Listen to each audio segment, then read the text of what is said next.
All right, hi, I'm Dave Trachtenberg with 1C, and we're here to talk about King's Bounty, Warriors of the North. So King's Bounty is one of our top franchises. Hopefully everyone already knows about it. We had The Legend, we had Armored Princess, and here we have Warriors of the North, which we're introducing right now for the first time ever. This is actually pre-alpha. No one's ever seen it before, but we have playable for you. So just do give us a little bit of leeway, because you're going to see it again. It's all in Russian. We haven't localized it yet. You may also see some screen tearing and some other stuff. Again, it's pre-alpha. This is brand new. We just asked the devs to give us something just so we could show it to your folks. Now, like all of our King's Bounty games, you go ahead and choose your character. You've got your choice between going for a mage, going for a paladin, or going for a warrior. Right here, we're going to go ahead and choose, it looks like a warrior, and we're going to go ahead and start that up. We choose our difficulty and jump in. Now, Warriors of the North is going to bring you about 40 to 50 hours of gameplay, so much like Armored Princess, just depending on your difficulty level and what you choose to do while you're in the game.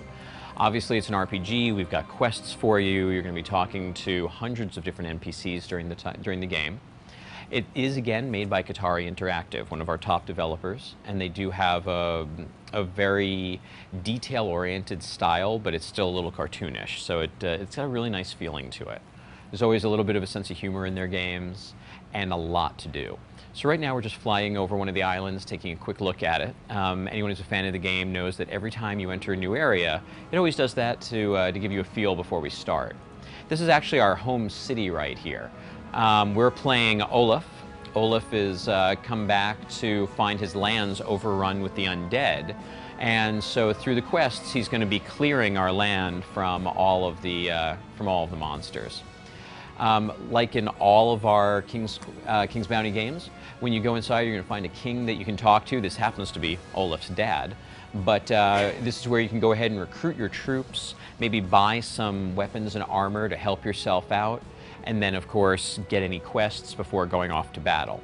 Now, King's Bounty has always been a, you know what, we're going to go ahead and actually load another character here just to make it a little more exciting, and take you a little further into the game. King's Quest has always been a place where you can travel freely. It's open, go ahead, go where you want, run away from the monsters, run towards them, grab gold from around them, and explore. All of that's fine until we actually go ahead and attack a monster. Once we go ahead and attack someone, now it looks like this guy we're actually more powerful than, so it's giving us the option to let him retreat. But we're not going to. We want the experience, we want to show you the battle. Well, once we do that, we go into a hexagonal strategy game, right? So we lose the real time and it becomes turn-based. Well, if you remember in the old game, in Armored Princess, we had a dragon. It was your pet dragon that you could raise, give them experience, and they would help you in battle.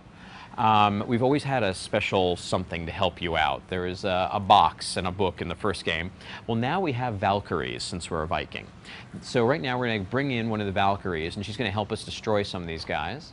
So there we go, there's the beautiful lady, and boom, bring down the fire. All right, now because they were low level, obviously we killed off about, about 3/4 of the monsters we were worried about. We also, of course, have our magic. Now, we added a brand new spell section called Runes, but it looks like we're gonna just go ahead and teleport one of our creatures right now. So we're gonna grab a bear, bring him on over to the spider, get him nice and close, and let our bear attack. As normal, all of our characters have special abilities that they can use at least a couple times in each battle.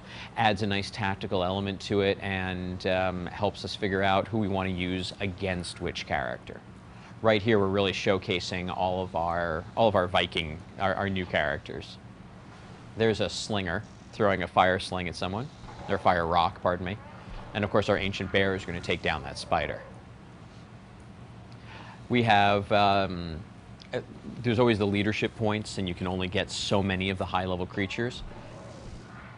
But it looks like this was an easy battle for us. I was going to say we have 10 of our big guys, but yet we've got 76 slingers. So again, it's a tactical thing. Do you want a big army or a small army?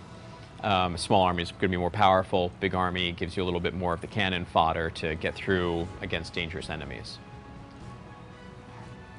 Right now, we're just grabbing what's in the environment before moving on. Your horse, once you upgrade them enough, can become like a Pegasus. It'll actually sprout wings and slowly be able to fly higher and higher to bring you to different areas on the map. Of course, you can also ride around, and you can also get on your Viking ship and take it to different islands. We're going to go ahead and load up one of those right now, actually.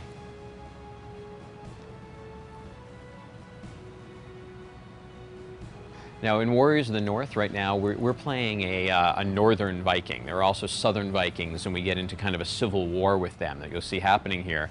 But this is part of our northern Viking homelands. A little bit more of the snow, it's a colder environment. We're going up into the mountains, and you're going to see a lot more of the mountainous creatures up here and monsters that might live in a cold area, as well as, of course, the undead, which have been all over Tiana.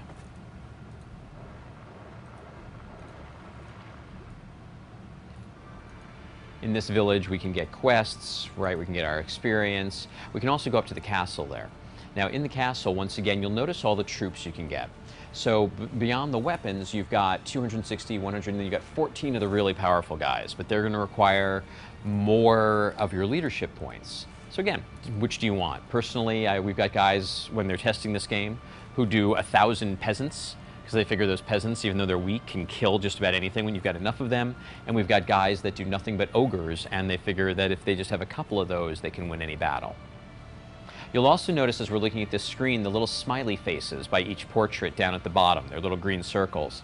That says that our morale is high, because right now we've got everyone together, they all like each other. So for instance, Vikings and elves like each other, so you're likely to have a good match if they're in. But if instead we did Vikings and undead, you'd find they don't like each other. When your morale sinks, people don't react as well in battle, their attack isn't as good, their defense isn't as good. But here we've got a nice army set up, as well as some guys in reserve. We've also got our skills off to the right-hand side. In those skills, we can go ahead and raise our magic, our warrior, our stealth abilities, if you will. And by putting points in them, it gives our main character some extra abilities. We also have locations from the previous game. In fact, you may remember in King's Bounty: The Legend, this is actually the very first city that you go into. This is in Tiana. Well, notice that it looks a little different. The dirigible has been deflated, the area is green and overrun, and that has to do with what I was telling you before about the undead creatures which have been taking over the land. So in this particular area, even though you've seen it before, it's a completely new experience just because of what's been done to the land until you can bring it back. But we even have some of the old characters in here. If you went inside that castle, you'd see Princess Emily, and she's now married and has a family. Totally different thing, because again, we've moved on in time, but yet we still want to tie everything together. So again, this is King's Bounty: Warriors of the North. It's brand new for us, but we are hoping to have it out by the end of the year. And it'll be coming from 1C, and it'll be available online.